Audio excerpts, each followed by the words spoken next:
bonsoir, chers auditeurs. Bonsoir, Emmanuel. Bonsoir. Alors, première question, est-ce que l'on se vous voit ou est-ce que l'on se tutoie? Tutoyons-nous? Bon, alors tutoyons-nous. C'est super. Oui, oui. Alors, Emmanuel, je suis ravie de faire ta connaissance parce qu'en fait, on se rencontre, nous aussi, dans un endroit Première où aller. fois. Comment es-tu devenu écrivain? Depuis quand écris-tu?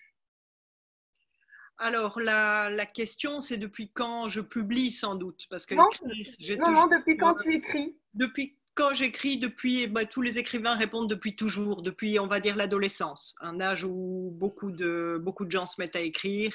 Oui, ça a toujours été une ressource pour moi, l'écriture.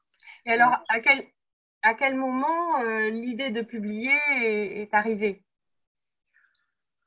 Ben, l'idée de publier, donc ça a commencé avec mon premier recueil de nouvelles. Elle est arrivée quand j'ai constaté que ces petits textes, donc ces nouvelles, avaient une sorte de fil directeur. Il y en avait une petite demi-douzaine qui avait un fil directeur, et je me suis dit, mais au fond, ça ferait peut-être un recueil. Voilà. Et à ce moment-là, je me suis dit que ça pouvait peut-être intéresser quelqu'un, et c'est là que je l'ai envoyé par la poste à quelques éditeurs, dont Finitude qui m'a répondu. Voilà. Alors, Finitude, j'en profite pour dire un petit mot parce que je crois que moi, je vois vraiment Finitude maintenant comme un dénicheur de talent, puisque bon, c'est l'éditeur qui a publié le très beau livre de premier roman d'Olivier Bourdeau, En attendant Hugo Jungels, qui a publié le roman qu'on a élu cette année à Chenevière-sur-Marne. Mm-hmm. On a un prix des lecteurs et nous avons élu celui-là, et qui a donc publié ton très beau roman, Le Prince de ce monde. Alors donc, c'est depuis finalement, donc Le Prince de ce monde étant ton cinquième roman, tu es resté fidèle à cet éditeur exigeant et dénicheur de talent. Comment s'est passée la sortie de ton premier livre et l'écriture des suivants? Bon, la sortie du premier livre, donc c'est La douceur du corset, c'est ce recueil de nouvelles. Ça s'est passé assez difficilement, je dois dire, parce que ça a été une espèce de coming out d'écrivain. Donc j'avais une vie dans laquelle j'écrivais, mais pour moi, j'étais pas un écrivain, et donc à la stupéfaction de mes proches, de ma famille et de quelques personnes, tout d'un coup, vous êtes un peu médiatisé, vos pensées ou oui, une écriture qui est quand même une écriture de l'intime se retrouve au grand jour. Donc ça en a surpris plus d'un, plus d'une. Ça m'a surpris moi aussi, d'ailleurs, je dois dire. Je n'avais pas exactement mesuré l'impact de ce que ça pouvait faire dans une vie, même si c'était pas un prix Goncourt tout d'un coup, mais le fait d'être exposé, en fait, c'est ça le terme sans doute. Mm. J'ai vécu ça curieusement assez difficilement. C'était beaucoup de plaisir, beaucoup de bonheur, et en même temps, c'était pas facile. J'avais l'impression d'être, vous savez, quand vous soulevez une pierre et il y a un insecte dessous qui s'y attend pas et qui est complètement horrifié de se trouver à la lumière du jour. C'était un petit peu ça l'impression. Donc, il m'a fallu faire un peu de chemin pour me mettre dans cette peau-là. Alors, tu as quand même écrit assez peu de temps après ce deuxième roman. Est-ce que tu peux nous dire quelques mots des romans suivants? Oui, alors donc il y a eu. Alors, l'atelier de la chair. Alors, l'Atelier de la chair, donc c'était le premier roman, puisque le premier livre était un recueil de Oui. nouvelles, et c'est l'histoire racontée par une narratrice d'une femme qui a un goût, du désir pour les hommes très âgés. Bon, elle a ce fantasme-là, en fait, qu'elle réalise. Euh, et puis voilà, l'histoire est racontée. Alors ça a été aussi une histoire assez curieuse, parce que je ne m'attendais pas du tout au choc que ça a pu produire, choc au sens de choquer. J'étais extrêmement étonnée de voir à quel point l'idée et le récit, pour bon, comment dire, assez cru, mais quand même pudique. C'est pas porno ce que j'écris, mais le récit de relations charnelles avec un corps âgé. Alors là, ça a fait un mini scandale quand même, et ça m'a posé beaucoup de questions. Ça, j'ai trouvé ça d'ailleurs assez assez affreux même. C'est Mm. une réflexion sur la place de l'amour, la place du sexe pour le troisième âge. En plus, dans une société qui est vieillissante, donc c'est vraiment paradoxal parce que il y a de plus en plus de personnes âgées, mais si vous regardez par exemple au cinéma, vous essayez enfin, tu peux faire l'exercice, voir le nombre de films où tu vois des scènes sexuelles ou même juste de tendresse et d'amour entre deux personnes au-delà de 40 ans, de 50 ans à tout casser, ça n'existe pas. Donc voilà, ce livre, il avait touché, il y a d'autres sujets parce que c'était le sujet aussi de la muse, de l'inspiration, de l'art, mais enfin, il a touché cette corde-là. Voilà. Donc la sortie de ce deuxième livre a été aussi finalement compliquée. Ben, ça n'a pas été compliqué parce qu'entre-temps, je m'étais un peu, voilà, j'étais un peu Mm. plus armée et puis Finitude me soutenait, j'avais passé le cap, mais c'est vrai que ça a aussi suscité des réactions, disons, auxquelles je ne m'attendais pas du tout quand je l'ai écrit. Mm. C'était assez curieux ça. Mais là, je l'ai pris avec plus d'humour, je dois dire. Et ce qui était très, très attendrissant aussi, c'est que ça m'a valu une certaine quantité de courriers de vieux admirateurs qui, qui ont pensé que la narratrice et moi ne faisaient qu'une seule et même personne et qui m'écrivaient « Mais je suis ce vieil homme, me voilà ». C'était assez mignon, je dois dire, avec des petites écritures tremblées comme ça. Alors en 2013, est paru L'homme sans bagage. Est-ce que tu Alors, L'homme sans peux bagage, c'est aussi un roman. en Alors, parler un celui-là, peu? oui, je peux en parler un peu. Celui-là, c'est un roman sur le thème de la liberté, du choix et du libre arbitre.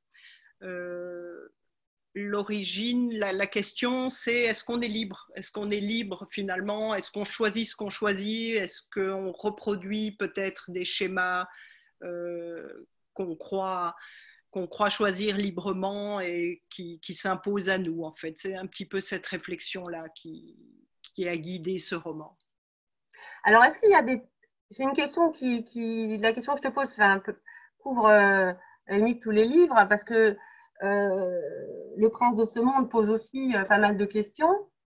Euh, les réponses sont un peu, sont à trouver par les lecteurs.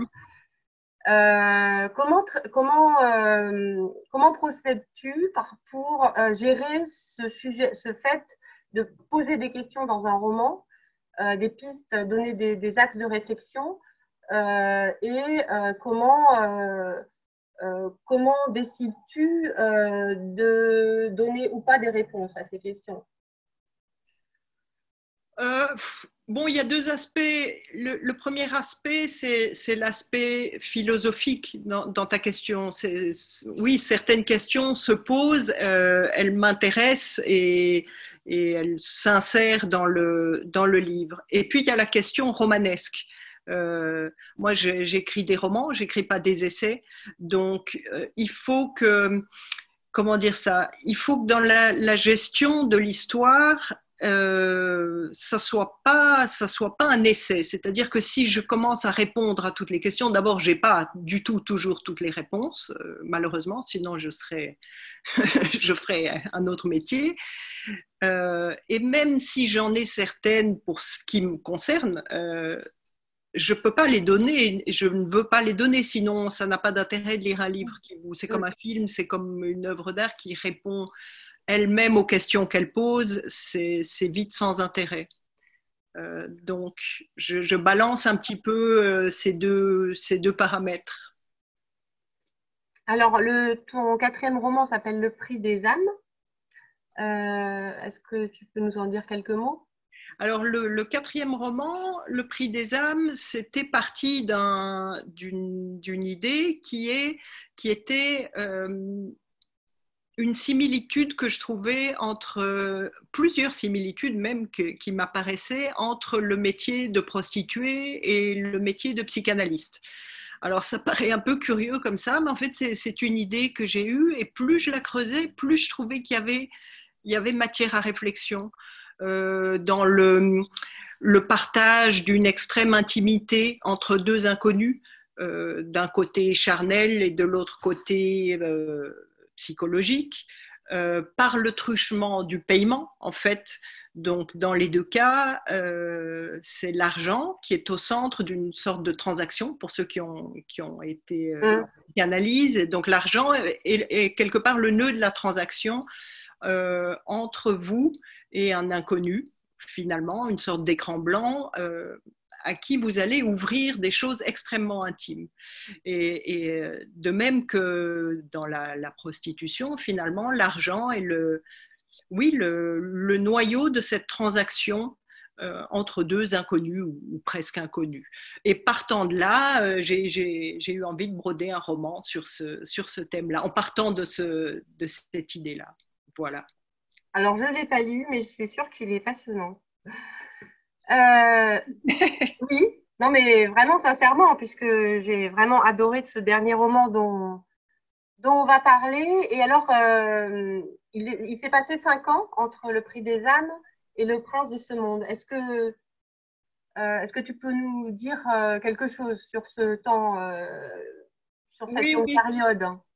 Oui, alors bon, ce qui s'est passé, c'est que ce roman, Le Prix des âmes, est sorti au moment des attentats de Paris. Donc, sa sortie a été compliquée.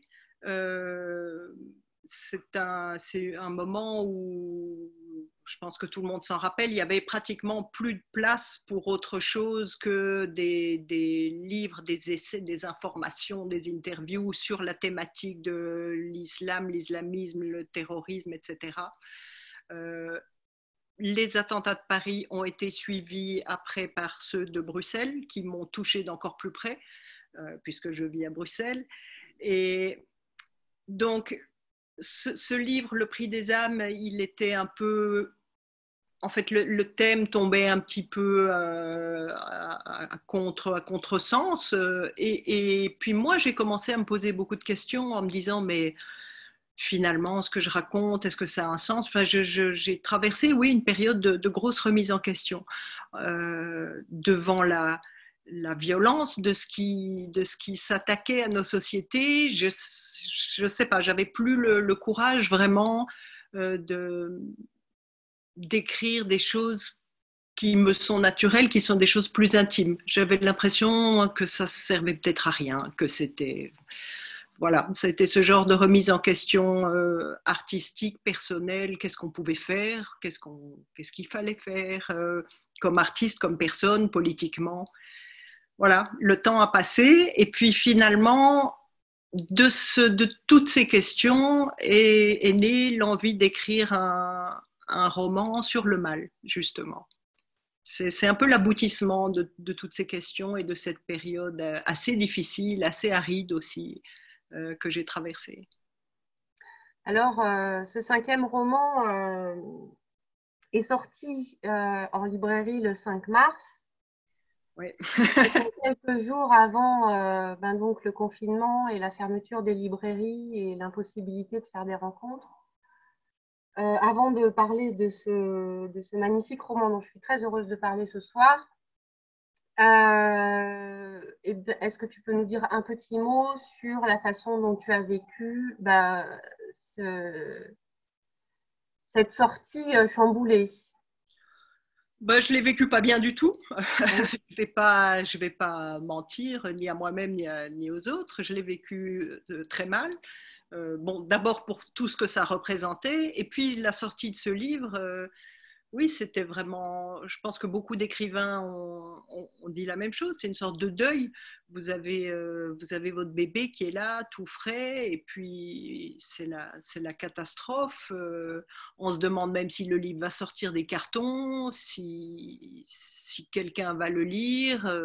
Ça a été très difficile. Ça a été très difficile. Puis j'avais fait 2 interviews ici à Bruxelles sur des médias belges qui sont même pas passées, parce que de nouveau, c'était le même coup que les attentats, ça n'intéressait tout d'un coup plus personne. Il n'y avait plus de place que pour le Covid. Donc oui, ça a été difficile. D'autant plus que le livre m'a beaucoup coûté à écrire. C'est un sujet difficile euh, avec lequel je me suis empoignée avec le diable pour l'écrire. C'est l'impression que j'ai eue. Alors, donc dans ce livre, nous avons une narratrice. Ce livre est écrit à la première personne, en fait, donc on est encore plus imprégné du personnage. Donc c'est une jeune femme de 40 ans qui a une vie a priori classique, un travail, un mari, une fille. Et un soir, elle rencontre un homme. Et cette rencontre amoureuse, à partir de ce jour-là, en fait, elle est persuadée d'avoir rencontré le mal, d'avoir rencontré le diable. Alors pourquoi partir d'une rencontre amoureuse pour parler du diable? C'est une bonne question, c'est vrai. Pourquoi? Parce qu'il y a je réfléchis tout haut parce que ça m'est venu vraiment ça spontanément. Je pense que c'est parce qu'il y a l'aspect séduction. Le malin, c'est un séducteur. Oui, c'est celui qui vous attrape par la séduction. Donc, je pense que c'est la première idée qui m'est venue et que j'ai suivi ce fil-là, le fil de la séduction. Elle est séduite par cet homme, en fait, ma narratrice, dans un premier temps, avant d'être effrayée par ce personnage. Donc elle est séduite. Alors effectivement, on va essayer de pas non plus trop dévoiler Mhm. les ressorts de l'histoire parce que c'est une histoire addictive, vraiment. Puisqu'on a de courts chapitres et on avance assez vite dans ce que va vivre cette jeune femme. Euh, Tout le roman est écrit donc à la première personne. Quelle a été la raison de ce choix? Euh, J'avais envie d'aller vraiment très profondément dans l'esprit de cette narratrice. Et oui, ça m'est apparu peut-être comme la solution la moins artificielle. Si je vais très profondément, je parle de moi, c'est plus facile.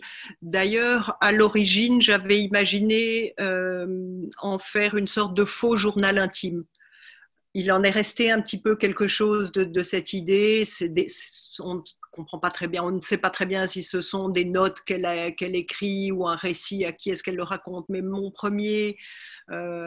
première idée, c'était un faux journal intime rédigé par cette jeune femme au fur et à mesure de son aventure.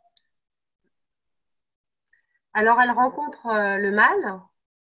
Donc c'est vrai que c'est assez original comme texte aujourd'hui on rencontre beaucoup de textes de feel good book et de textes bienveillants. Donc c'est vrai que c'est très original et en même temps vraiment on sent une volonté de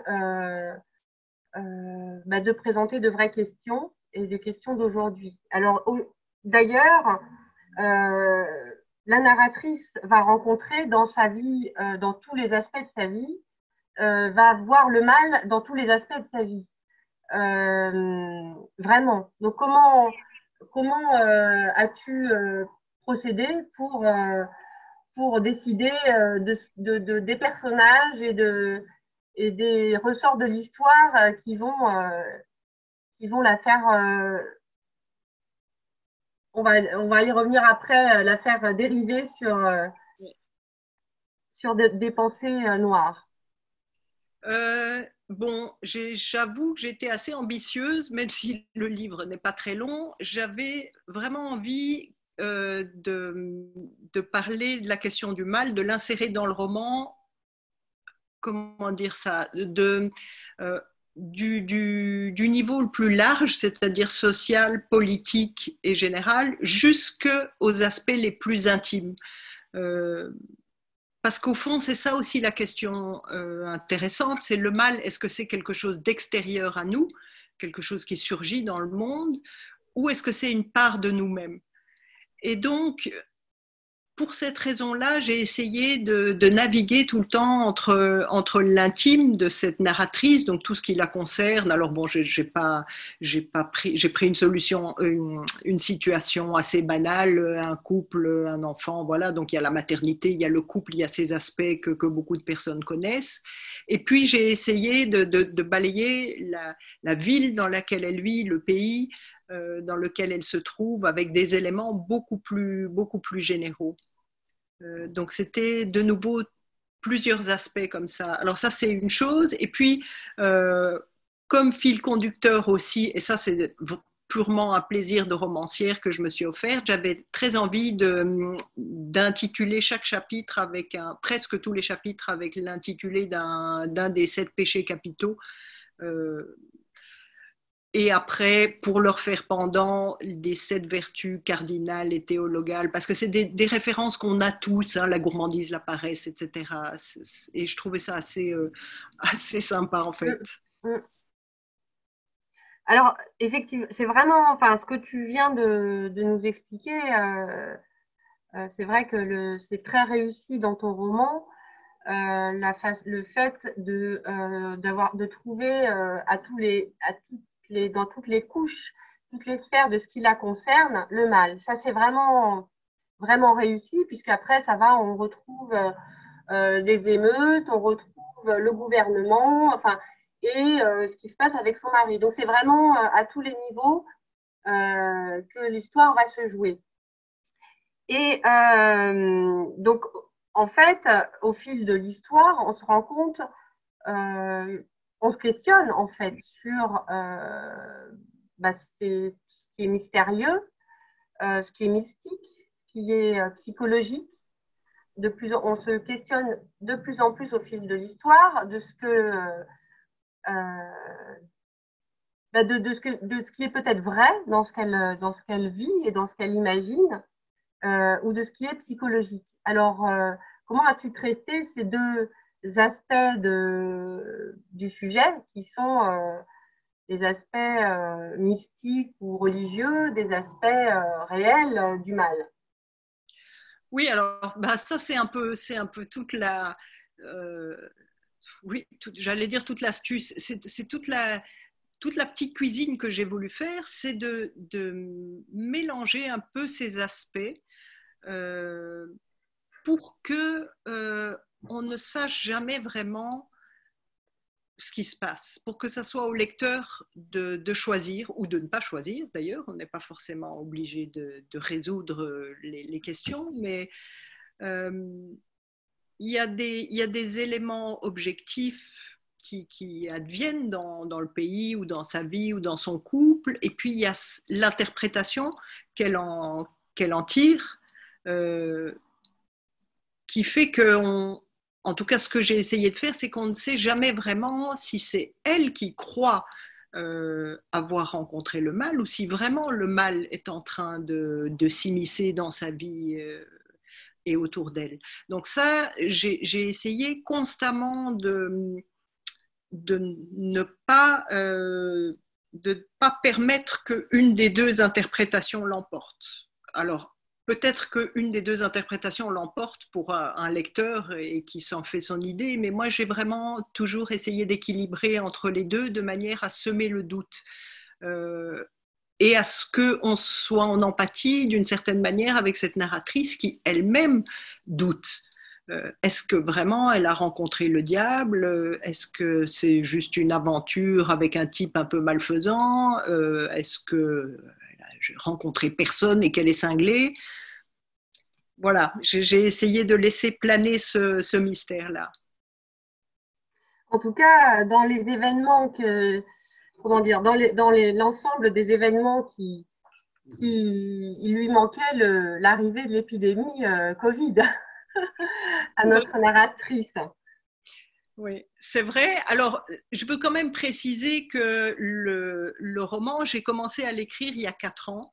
Et tous les aspects un peu prémonitoires, en fait, sont un peu prémonitoires dans le sens où ils n'étaient pas vraiment encore d'actualité. En tout cas, certainement pas comme maintenant. Donc ça, c'est très curieux à vivre parce qu'au fur et à mesure de l'écriture, j'étais un peu rattrapée par ce que j'étais en train d'écrire. Et d'un certain côté, ça ne m'étonnait pas parce qu'il y a des choses qui étaient dans l'air, je pense, et que pas mal d'artistes et d'ailleurs d'autres personnes, si on parle de questions climatiques, etc., ont perçu depuis bien longtemps. Mais donc, il y a ces aspects qui arrivaient, qui se produisaient au fur et à mesure de l'écriture du roman. Et ça a contribué aussi à rendre cette écriture assez difficile et assez. Enfin, c'est une épreuve d'une certaine manière, parce que je finissais par me dire, mais c'est terrible.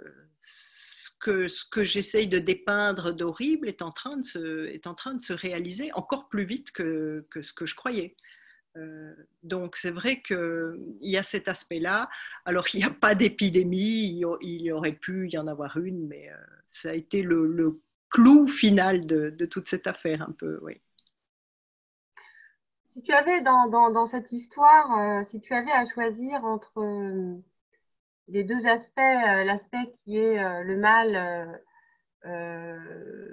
qu'elle peut voir au niveau des dérèglements climatiques, des grèves, des émeutes, et ce qui lui arrive dans sa vie personnelle, dans sa relation avec sa fille Violette, dont elle est très proche et dont la relation évolue au fil de l'histoire, et la relation avec son mari qu'elle aime beaucoup. C'est vrai que c'est un élément qui m'a semblé.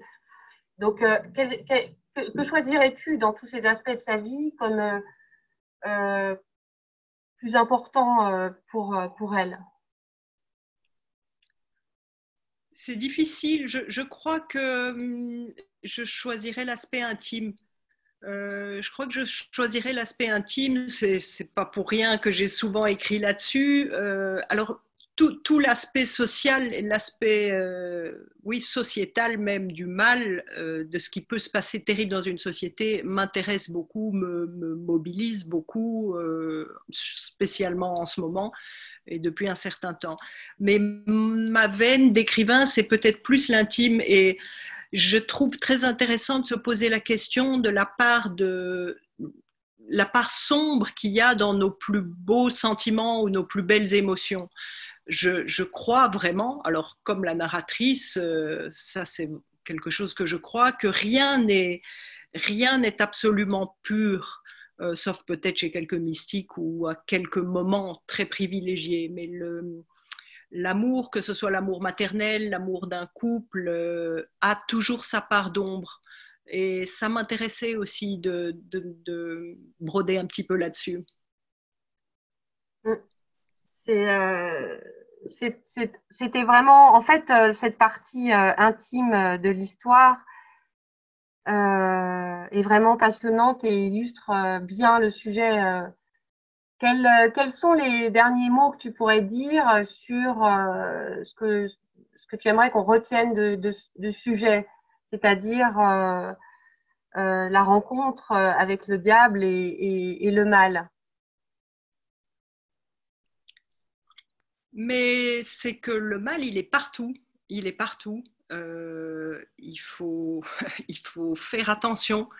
Et le mot qui me vient beaucoup aussi au sujet de cette histoire, c'est l'indifférence. Euh, je pense qu'il faut faire attention à l'indifférence. Le mal, c'est pas seulement ce qu'on fait, c'est ce qu'on laisse faire aussi. Et ça, c'est valable dans des très petites choses comme dans des faits de société aussi. Donc, je pense qu'il y a il y a réellement une lutte à mener. Alors le diable incarné, Satan, ça c'est à chacun de voir s'il y croit ou pas, mais ne pas laisser faire les choses qu'on pense néfastes ou nuisibles, c'est peut-être un combat pour chacun et de tous les instants, d'une certaine manière. Merci Emmanuel. Merci. On va écouter maintenant avec Nathalie les questions des auditeurs et puis Non, on va d'abord, si vous le permettez, mesdames, on va accueillir quelqu'un qui s'appelle Tatiana Gousseff, qui va se connecter, qui est comédienne, scénariste et auteur, et qui va nous faire une petite lecture du texte d'Emmanuel. Tatiana, c'est quand tu veux. Bonjour, vous m'entendez bien? Oui, c'est parfait. Ok. Alors, juste pour contextualiser un peu, parfois quand je lis, je ne prends pas forcément les textes au début des romans. Et là, en fait, j'ai choisi un extrait qui vient vraiment très rapidement, qui commence à la page 2 du roman, parce que ce que je trouvais fort dans ces pages, c'est qu'elles contiennent en germe, en fait, absolument tout ce qui va se déployer par la suite. Et comme c'est la problématique, je trouve que c'était intéressant de la faire entendre telle que Emmanuel l'a proposée. Il y avait dans l'air une tension palpable, sans objet. On attendait sans savoir quoi. Peu à peu, une idée faisait son chemin dans ma tête. Le mal était là. Le mal rôdait. Pas le mal en général ou je ne sais quel symbole abstrait, non. Le mal en personne. Hélas, entre cette intuition, si forte qu'elle ait pu être, et la possibilité de l'eau croiser réellement sur ma route à moi, quadragénaire sans histoire, épouse et mère banale d'une famille quelconque, il y avait un écart que mon imagination ne franchissait pas. Pourquoi se serait-il intéressé à mon insignifiante personne ? Il ne manquait pas d'âme bien plus noire que la mienne à séduire. Le mal, le vrai mal, c'était pour les autres. Dictateurs, monstres, tueurs sanguinaires, car si nous nous gargarisons volontiers du peu de bien que nous faisons, nous sommes, en matière de mal, singulièrement modestes. Comme ces enfants qui arrachent les ailes des mouches tranquillement dans leur coin, nous nous complaisons dans l'idée que nos petites bassesses n'intéressent pas le malin, sans comprendre que nous composons au contraire, par notre veule passivité, le gros de ces troupes. Quand j'y repense, pourtant, quelques traits me destinaient peut-être à cette rencontre. Tout d'abord, mon excellente connaissance, grâce à mes études d'ethnologie, des différentes traditions religieuses, même si je me considérais pour ma part comme athée. Puis, ma sensibilité particulière à la méchanceté. Je suis toujours étonnée de la profonde malveillance de certaines personnes et des excuses qu'on lui trouve. Si l'on accueille la bonté sans se poser de questions, l'apparition du mal est généralement une surprise. Alors qu'il jouit sur Terre d'une supériorité numérique évidente, le méchant interroge. Son existence réclame explication, cause, justification. Il suffirait pourtant d'inverser le point de vue, que le mal soit la norme et le bien l'exception, pour que tout prenne une autre tournure. Mon client n'y est pour rien, messieurs les jurés, s'exclamerait alors l'avocat. Désiré, aimé, choyé, élevé dans le confort par une famille aimante, comment aurait-il résisté à la tentation du bien ? Tout le poussait vers la bonté. Au lieu de quoi, c'est le méchant qu'on dissèque. On lui cherche des circonstances atténuantes, comme s'il était obscène d'avouer qu'il y a des gens tout simplement mauvais, des êtres qui trouvent du plaisir à nuire, des gamins infects dès le départ sans aucune raison, ceux dont le visage se tord de colère, à peine jaillit du ventre de leur mère, qui mordent le sein qu'on leur donne, griffent leurs petits camarades, empoisonnent leur entourage et pourrissent la vie de braves parents qui se demanderont jusqu'à la fin de leur jour ce qu'ils ont fait au ciel. Peut-être faut-il également mentionner mon intérêt pour la violence, donnée largement sous-estimée dans l'étude du comportement et sur laquelle j'avais écrit une thèse assez contestée. Malgré les avancées de la psychologie, soutenir que la violence fait partie intégrante de la nature humaine reste mal vu, comme si constater revenait à cautionner. Ma thèse était solidement argumentée. On ne put me refuser le titre, mais on m'écarta discrètement de la carrière académique. Mais trêve de rumination, je n'étais ni pire ni meilleure qu'une autre, et je suis tombée à pieds joints dans ces filets. Voilà toute mon histoire. Du reste, peut-être tout cela n'était-il qu'apparence, peut-être en réalité l'attendais-je, peut-être même, sans le savoir, l'avais-je appelé. Dieu m'avait déçu et le malin est toujours à l'affût. Il rôde, nous dit l'apôtre, comme un lion rugissant, cherchant qui dévorer. C'est qu'il ne se fait pas prier, lui, pas comme celui qui nous mesure si chichement ses signes et sa présence. Le diable connaît le secret des cœurs. Éternel prétendant à l'empire du monde, il le hante sans relâche et entend ceux qui sont prêts à l'accueillir.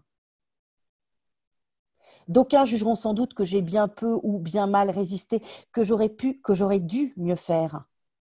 Si ce n'est pour moi, au moins pour mon mari, pour ma fille, bien entendu. C'est la voie dans laquelle on nous pousse, nous les femmes, depuis toujours. Faire plus, toujours mieux, payer davantage de sa personne, donner encore et encore. Je ne me cherche aucune excuse, mais cela faisait 20 ans que je pratiquais l'exercice avec l'application d'une première de la classe. Peut-être étais-je tout simplement fatiguée du bien. Peut-être le temps était-il venu d'essayer le mal. Merci Tatiana pour cette belle lecture. Est-ce que tu as envie de poser une question à Emmanuel?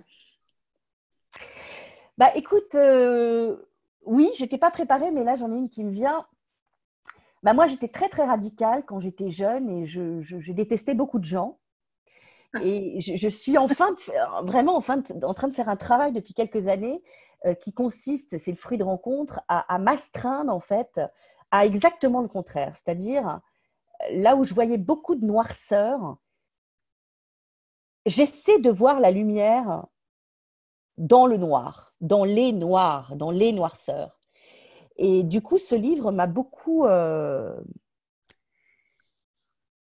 confusée parce que j'y ai trouvé effectivement quelque chose qui était à l'opposé, tu vois, de mon propre trajet.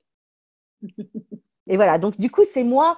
Là, c'est vrai qu'il y a l'histoire d'une narratrice, donc ça n'est pas ton histoire, mais je me dis, tiens, dans ton chemin personnel, tout à coup, la volonté, dans ces temps de chaos, de te concentrer sur ce qui blesse, en fait, tu vois. Mais je veux d'abord vous remercier pour cette lecture magnifique. Hein. C'est vraiment, c'est très, très, très, très beau d'entendre ces phrases récitées comme ça. J'en suis très, très touchée. Bon, à part ça, je comprends très bien ce que tu veux dire. Je comprends très bien ce que tu veux dire et je suis... comment répondre? Je suis moi aussi dans la même démarche plutôt que la tienne dans ma vie.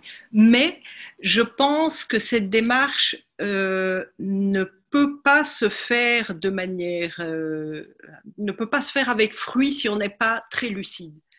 Je pense qu'il faut être bienveillant, mais il faut être lucide. Et la chose qui m'irrite le plus, c'est la bienveillance aveugle et stupide. On peut décider, en effet, et je pense que c'est le trajet dont tu parles, d'être bienveillant. Mais il faut quand même savoir ce qui se passe. Et peut-être que, oui, c'était peut-être une réaction à trop de feel-good movie, feel music, feel-good news. Ouais, Là, entre-temps, on a eu le contraire. Mais j'ai cette impression qu'il faut choisir délibérément la bienveillance en étant bien capable, bien conscient de des choses dont sont capables ceux qui ne le sont pas. Je ne sais pas si ça répond un peu. Non, ça répond complètement. Et c'est vrai que tout à l'heure, c'est ce que te demandait Pascal, le rappel des conséquences de la passivité. Voilà. Oui, il ne faut pas être naïf, en fait. Il faut être bienveillant, mais pas naïf. Et je pense qu'il y a un peu de naïveté, volontaire ou involontaire. Ça, c'est encore un autre débat. Merci d'avoir répondu à ma question. Merci à toi, surtout. En tout cas, Tatiana, il y a des messages qui sont arrivés pour toi en disant de Brigitte, de Sandra, et je crois qu'il y a, je ne sais pas, Beslan, je ne sais pas si je le prononce bien, pour te remercier pour cette magnifique lecture. Merci beaucoup. Merci à eux. Donc, oui. C'est toujours plus facile de bien lire quand on a des beaux textes. Hein. Ceci dit, je n'ai pas beaucoup de mérite. Hein. Ah si, parce que tout le monde ne lit pas comme moi. Je suis sûre que si c'est moi qui fais la lecture, ça ne sera pas la même chose du tout. Hein. Bon, merci. Je crois que c'est un métier de savoir lire aussi. Hein. Merci. Et est-ce qu'Emmanuel, vous lisez à haute voix vos textes pour voir si ça sonne? Je sais qu'il y a des auteurs qui font ça, soit qui se font lire par des professionnels, soit c'est eux qui lisent à haute voix pour voir si le texte colle bien. Est-ce que vous faites cet exercice-là? Non, le gueuloir de Flaubert, j'en ai pas chez moi. Je lis pas haute voix, mais je lis dans ma tête, mentalement, plusieurs fois mes phrases. Ça, certainement, certainement. Je les lis et les relis pour que ça sonne comme je veux que ça sonne. Alors moi, je voulais vous dire aussi que j'avais beaucoup aimé votre livre, donc je vais le remontrer, c'est la couverture. La couverture est sublime. Et alors moi, j'ai trouvé que c'était plutôt une fable moderne, glaçante, un peu comme une descente aux enfers. Moi, ce qui m'a vraiment, j'ai trouvé ça fabuleux, c'est que vous avez fait un peu le syndrome de Stockholm avec le lecteur. C'est pas si évident que ça à faire et surtout la maîtrise de la tension parce qu'on est sous tension quand on lit ce livre. C'est pas de la tension forcément négative. Moi, je suis sortie de là, j'étais très tendue, mais je me suis dit finalement, quelque part, il fait du bien ce livre parce que effectivement, on ne peut pas comparer. Il n'y a pas de comparaison. Je trouve que dans nos rayons, ça manquait. Donc déjà, merci d'avoir écrit ce fabuleux livre parce que franchement, voilà. Et j'avais une question. Pourquoi avoir utilisé sous les chapitres le latin? Il y a une signification personnelle ou c'était pour c'est quoi? Pourquoi? Oui, ça fait un peu snob, mais c'est pas par snobisme. Ça m'a fait penser à Dante, vous voyez, l'enfer de Dante. Il y a ça. Il y a ça, il y a le fait que ces péchés capitaux, ils remontent en fait ils remontent aux théologiens et aux pères de l'Église.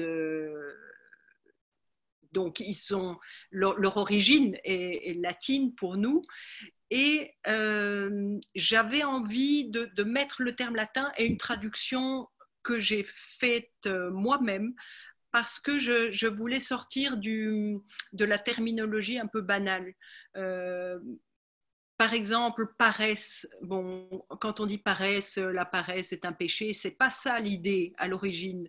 L'idée, c'est justement la passivité, par exemple. Donc, je trouvais intéressant de mettre le terme original et puis la signification réelle et d'essayer de l'illustrer après dans un chapitre. Donc, ça, c'était le petit jeu. Donc, voilà pourquoi. Et puis, en dehors des péchés et des vertus, il y a quelques citations que je trouve très, très frappantes qui sont un peu dans notre... dans notre arrière-fond culturel judéo-chrétien occidental, on va dire. Voilà. Donc, je vais prendre les questions de nos lecteurs. La première, c'est Valérie qui la pose. Ce personnage de diable, donc entre guillemets, vous a-t-il été inspiré par quelques diablotins croisés de ci, de là? Mais oui, il y a une mosaïque de pas mal de personnes. Je pense que si on regarde un peu autour de soi avec un œil un peu critique, des gens malfaisants, il y en a de toutes sortes. Et de nouveau, il y en a de malfaisants dans la sphère intime, parfois professionnelle, politique. C'est une composition de personnes qu'on peut rencontrer, certainement. Pas une personne, mais des traits, disons, qu'on peut rencontrer autour de soi, malheureusement. Alors, une autre question de Karine. Est-ce que les livres qui vous viennent sont des livres dangereux selon vous ou c'est quelque chose dont vous n'avez pas conscience? Il faut qu'il y ait un sujet qui me tarabuste pour que je commence à écrire. Donc, et si ça me tarabuste, en général, c'est que c'est pas forcément super confortable. C'est pas forcément non plus que des choses affreuses et inconfortables, j'espère, mais il faut qu'il y ait quelque chose d'irrésolu, quelque chose qui pose des questions pas forcément faciles. Il y a un message qui vient d'arriver, donc je vais le dire parce que ça concerne aussi Tatiana, que l'extrait lu donne encore plus envie de lire ce roman. Donc, vous voyez, l'utilité des lectures. Et c'est Bastien qui l'a posé. Il y a une question de Noémie sur est-ce que personnellement, Emmanuel, vous croyez que le mal est effectivement quelqu'un qui se déclenche, est effectivement quelqu'un qui se déclenche parallèlement à des événements qui sont parcourus par le mal? Je ne comprends pas très bien la question. J'ai mal pris la question parce que je vais y revenir, c'est comme je l'ai noté très rapidement. C'est ça. Est-ce que personnellement, Emmanuel, vous croyez que le mal est effectivement quelqu'un qui se déclenche parallèlement à des événements qui sont parcourus par le mal? On dit beaucoup que le diable n'existe plus. Qu'en pensez-vous? Mais le diable, c'est ce que j'ai dit un petit peu avant, le diable, c'est pas une personne, c'est nous tous qui courons ce risque devenir diabolique. Il n'y a qu'à voir, on cite toujours cette période-là, mais la période nazie, il n'y a qu'à voir comment toute une population, des populations peuvent devenir diaboliques d'une certaine manière. Parce qu'il n'y a pas qu'une personne, il y a des pans de l'humanité qui tombent dans le mal, dans ce qu'on peut définir comme le mal. Donc je ne pense pas qu'il y a une personne, mais je pense qu'il y a une partie en chacun de nous qui est susceptible malheureusement de mal tourner. Et justement, j'ai envie de rebondir sur, parce que souvent les auteurs disent qu'ils vivent avec leurs personnages. Qu'est-ce que ça fait de côtoyer le diable? Est-ce que ça fait mal? Et comment on s'en détache? Est-ce qu'il est toujours présent dans, entre guillemets, hein, le diable, bien sûr? On sent que vous avez bien donné de votre personne dans l'écriture de ce roman. Est-ce que ça a été compliqué pour vous de vous détacher de ça? Non, disons que ce qui a été plus compliqué pour moi, c'est l'écriture. Parce que j'avais beaucoup d'idées, je voyais à peu près ce que je voulais faire, mais la forme à donner à cette histoire, pour qu'elle soit intéressante aussi, parce que, donc, comme j'ai dit, c'est pas un essai, c'est un roman, pour qu'elle tienne en haleine, pour qu'on ait envie de la continuer, ça a été très compliqué à mettre en forme pour moi. Oui. Et c'est très réussi, hein. Merci. C'est très réussi. Il y a une question encore de Valérie qui dit: à quel moment de votre vie vous est venue l'envie de devenir romancière? Mais j'ai jamais vraiment eu envie de devenir romancière comme ça. Mais la question, elle s'est pas posée comme ça. Elle s'est posée à un moment. Je me suis dit, est-ce que ce que j'écris, ça pourrait intéresser d'autres personnes? Parce que si c'est pour encombrer les rayons des librairies, qui sont, comme le sait bien Pascal, déjà bien encombrés de nouveautés sans arrêt tout le temps, c'est pas la peine. Voilà. Donc la question, c'est est-ce que ça peut intéresser quelqu'un?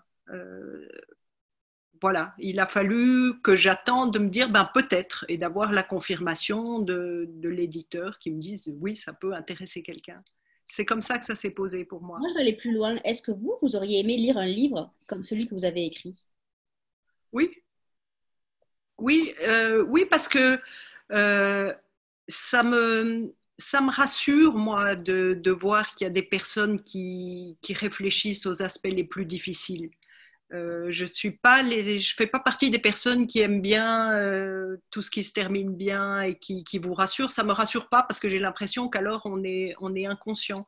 Je préfère me dire que je suis entourée de gens ou d'œuvres qui réfléchissent et qui voient certaines choses. Même si j'adore un bon roman ou un bon film, une comédie, c'est pas ça. Mais oui, ça m'aurait pas déplu de lire un livre dans ce goût-là. Il y en a d'ailleurs. Je suis pas la seule.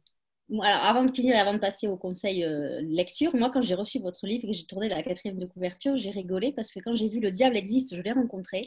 J'ai rigolé parce que mon père me dit souvent que j'ai le diable piqué dans la carcasse. Je ne sais pas si vous connaissez ça. Voilà. Donc, du coup, je me dis, c'est aussi un livre pour moi.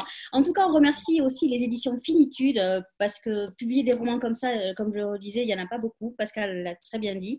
Donc, c'est important. C'est des éditeurs qui sont à Bordeaux, si je me trompe. Bien. Est-ce que Tatiana a envie de donner un conseil lecture aux lecteurs qui nous regardent? Oh là là, mais tu me prends de court. C'est bien, c'est la spontanéité. Quel est le dernier livre que tu as lu? Allez. Alors écoute, j'ai lu un livre absolument génial, mais je ne suis pas exactement sûre de son titre. Je crois que c'est De chair et d'os. C'est possible ou pas? C'est possible. Tu vois ce que c'est qui se passe au Groenland? Voilà, c'est vraiment mon coup de cœur du confinement. Parfait. Voilà. C'est de qui? J'ai plus le nom en tête. C'est une femme, mais je n'ai plus. C'est une femme, c'est poétique, c'est pur, c'est la couverture est très belle aussi. C'est très beau et je trouve que dans le bruit et la fureur de confinement et de ce qu'on vit en ce moment, on revient à des fondamentaux essentiels de vie collective, de trajets solitaires aussi, de survie. Et il y a beaucoup de poésie et c'est une écriture très originale et vraiment, c'est un livre qui m'a beaucoup. Je remercie les lecteurs. C'est Bérengère Cornu, l'auteur. Voilà. Ok, merci. Heureusement que les lecteurs sont là. Merci, mesdames. Emmanuel, est-ce que vous avez un conseil lecture à donner? Ouh là là, un conseil. Le dernier livre que j'ai lu, Ouais. moi je suis en train de lire un livre, je viens de le commencer, j'ai eu de la peine à lire pendant le confinement malheureusement, mais je viens de le commencer, ça s'appelle La clé USB et c'est le dernier livre de Toussaint, Jean-Philippe ou Philippe Toussaint, je ne sais plus. Jean-Philippe. Jean-Philippe Toussaint, qui est un écrivain belge, mais c'est par hasard que je lis ça, et qui a l'air très très bien. Je viens de commencer, il écrit très bien de toute façon, et ça a l'air très intéressant. Ça se passe dans le milieu de la Commission européenne, assez spécial. Voilà. Pascal. Alors moi j'ai un conseil de lecture, un très très beau roman, Le Prince de ce monde. Vraiment, je trouve, en tout cas Emmanuel, tu peux compter sur moi, il va rester dans ma librairie un bout de temps et il ne sera pas chassé par les nouveautés, toutes les nouveautés qui vont arriver. Moi, j'ai trouvé, comme tu l'as si bien dit tout à l'heure en réponse à la question de Tatiana, une lecture de l'intime et des questions qu'on peut se poser et on n'a pas de réponse. Et vraiment, le fait que le livre soit écrit à la première personne renforce encore effectivement le fait que l'on vive et qu'on soit proche de cette jeune femme qui vit des drames, qui plonge, comme tu l'as si bien dit, Nathalie, c'est une descente aux enfers. Et vraiment, c'est très bien. Voilà. Moi, c'est mon conseil de lecture. Et sinon, en format poche, j'avais décidé de choisir le fameux En attendant Bojangles. Pour ceux qui ne l'ont pas lu, puisqu'il y en a peut-être encore, c'est un roman pétillant, grave et vivant. Donc, chez Folio, c'est ça, hein? Folio. Parfait. Donc, effectivement, je conseille à nos amis lecteurs de se ruer en librairie, soit chez Pascal, à Chenevière-sur-Marne, soit en Belgique, nos amis belges qui nous regardent aussi, soit à Paris, soit partout en France. Le livre d'Emmanuel Paul, Le Prince de ce monde, est sur toutes les tables de librairie. Moi, je vais aller plus loin. Je pense que c'est un livre du fond de rayon que tous les libraires doivent avoir. Parce qu'il n'existe pas. Non, il n'y a pas de. Il est unique. Il est là, donc je vous le conseille vraiment. Demain, nous allons changer d'univers. Nous allons nous retrouver à 19h avec Inès Benaroya pour Quadrille, qui est sortie chez Fayard. Mesdames, je vais vous laisser le mot de la fin. Tatiana, mille merci d'avoir été avec nous encore ce soir. Merci de m'avoir invité. Je crois qu'on se reverra bientôt. Pascal, merci pour l'animation. Emmanuel, merci d'avoir été là pour évoquer votre beau roman et ce dernier roman. Je vous laisse le mot de la fin et je vous souhaite une belle soirée. Mesdames. À bientôt. Merci beaucoup. Merci. Bonne lecture.